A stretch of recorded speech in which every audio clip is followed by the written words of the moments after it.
nothing is coincidental, or you will be hearing who's losing money. In all of these situations, it's only the artist that's losing. I should have asked you earlier, can I cuss in this thing? Oh, yeah. Did you? Okay, because you're about to get a lot of right now. Watch this. In Hollywood, just do the drugs right in front of you and act like ain't happened.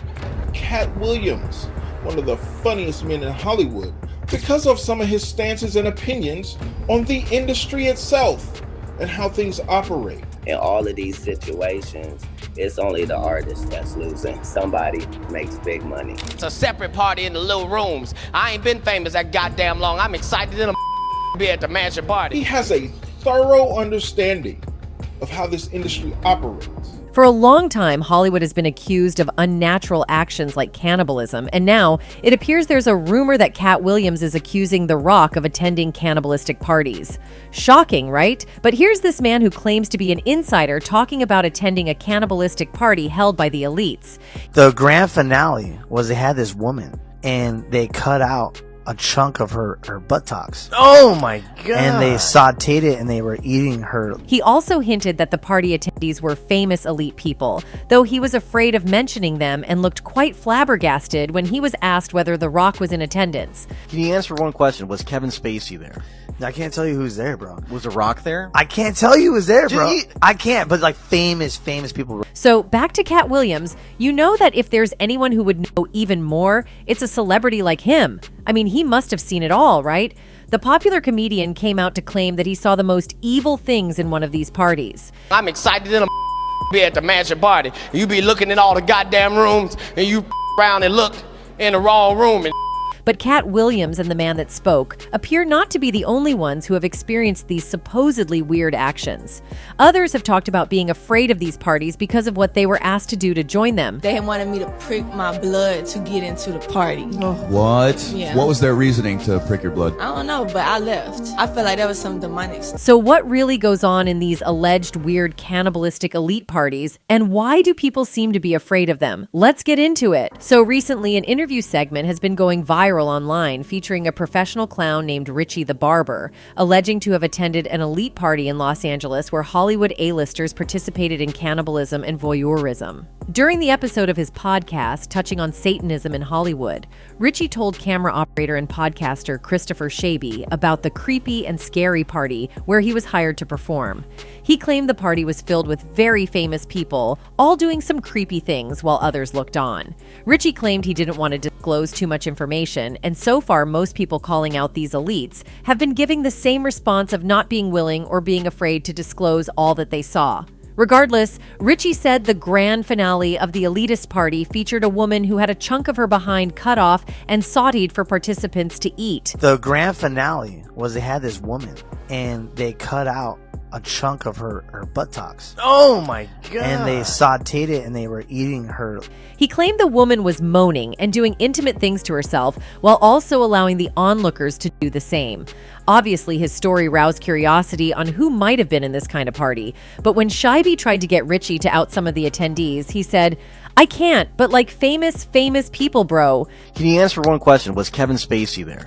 I can't tell you who's there, bro. Was The Rock there? I can't tell you who's there, bro. I can't, but like famous people, bro. The way he tried to maneuver from answering who was there, or if The Rock attended, has raised suspicion in the public that the party might have hosted big Hollywood names if Richie was that afraid to talk about them. He also claimed that they had a satanic pentagram on the floor and that it was the creepiest, scariest party that he had ever been to. At some point, Richie said some of the elitists tried to recruit him to sign a contract where he could become a fetish clown and have his own room at similar events in the future. But the clown claimed he did not want anything to do with the disturbing satanic parties, and that was before he eventually committed his life to Jesus Christ. While these stories are not verifiable, they do align with several other tales from insiders and whistleblowers, as well as events such as Marina Abramovich's infamous spirit cooking dinners, where it had been alleged that she served her guests with blood. As you've already seen, there was also another viral video of a girl claiming she had been invited to a Hollywood party, but had been asked to give her blood at the entrance. She claimed she didn't want to give up her blood or go into parties asking for it because she didn't know why they would need it in the first place. They had wanted me to prick my blood to get into the party. What? Yeah. What was their reasoning to prick your blood? I don't know, but I left. I felt like that was some demonic stuff. Surprisingly, she was just at the young age of 20 when that happened to her, but even at her young age, she felt that something wasn't right, and so she left. The big question that both the public and her friends asked was, why did they ask for her blood, and what were they going to do with it? Considering our blood is literally our life source, her friends felt that it was a good choice for her to leave because she might have ended up with her blood being used for voodoo stuff. It's a big part of witchcraft, like using your blood for shit. Yeah. And handing your blood to someone is low key. You don't know their intention, right? Oh, some voodoo stuff? Yeah. You just handed them a very, like, your literal life juice. The public has claimed that Hollywood must have gotten desperate to now start asking young people to attend their parties for their blood. Their suspicions have been elevated with the persistent rumor that global elites children to harvest the chemical adrenochrome from their blood, which they then inject in order to stay healthy and young. All the talk about blood harvesting has been rumors and allegations, but we have to keep in mind that the most effective conspiracy theories are built around kernels of truth. Adrenochrome is an actual compound that occurs in the body, but about which little scientific research has been done beyond a few studies in the mid-20th century on whether it could play a role in schizophrenia. This question transfixed writers Aldous Huxley and Hunter S. Thompson, who were obsessed with mind-altering substances, and to them, adrenochrome became psychotropic, akin to mescaline. Nearly 20 years later, Thompson cast adrenochrome as a psychedelic that must be violently extracted from human glands in his novel Fear and Loathing in Las Vegas. And now the public thinks that the writers must have stumbled upon a way of using the chemical to make people younger, and now this practice is prevalent in Hollywood. Katt Williams has also been on the front lines exposing the evils that are going on in Hollywood, and at one time he claimed to have attended one of those elite parties and that he was taken aback by what he saw. He claimed to have attended a Hollywood mansion party where the whole mansion was a party, and there were separate parties in little rooms where dark and evil things were happening. He claimed he saw gay activities of famous people that he couldn't even believe would do what he was seeing them doing in these parties. Over the years, he has been talking about the Illuminati and how he was against them, claiming that those against the Illuminati were against the them at their own detriment. He said, "When people are against the Illuminati, then they get punched in the face all the time.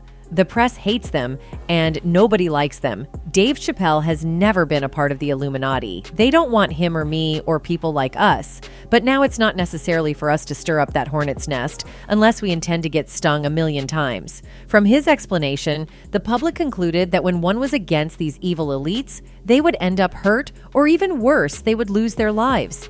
Some pointed out the case of Isaac Kappy, who ended up losing his life after calling out the elites and all the evil deeds they were doing. A couple of weeks after his confession, Isaac Kappy passed away when he was hit by a car on Route 66, and it was alleged that he threw himself off a bridge, and that is how he ended up being hit. The public speculated this was all a story made up by the elites who silenced Kappy, since before his passing, he had kept saying that he was of sound mind and that he was not suicidal. Most felt like Kappy had started getting threats, and that is why he had been warning his audience that something will happen to him. The public has also realized that Hollywood has been making more and more dark movies around cloning and the Illuminati, and they feel it's an attempt by the elites to make the public brush these matters off as just fiction and stories. Considering the fact that movies with more significance and impact that expose these Hollywood elites' dark secrets, like Sound of Freedom, have allegedly been blocked by the same people, fans are telling each other to stay awake and open their eyes on what is going on in Hollywood. It's still a mystery whether the famous attendees of these parties are forced to attend or whether they actually enjoy going to the parties and involving themselves with the creepy things they do. Do they actually enjoy eating sautéed human backsides, or are they there because they were forced to sign over their lives and career for fame, money, and longevity in the industry? Well, unless these elites tell us what they do in these secret parties, I guess we would never know. A fan on XS previously Twitter said, "The lines have been blurred by design. Movies making comedy about the Illuminati and Hollywood rituals so we can brush it off cause it's a movie. Stay woke." Another said, "Besides the rituals, I wonder what goes on inside Hollywood executive walls. What they threaten them with. what they say, how they make them sign over their souls. Remember, this video is based on speculation and opinions, and if you enjoyed this content, remember to hit that like button and subscribe for more exciting updates. Thank you for watching, and I'll see you next time. Goodbye.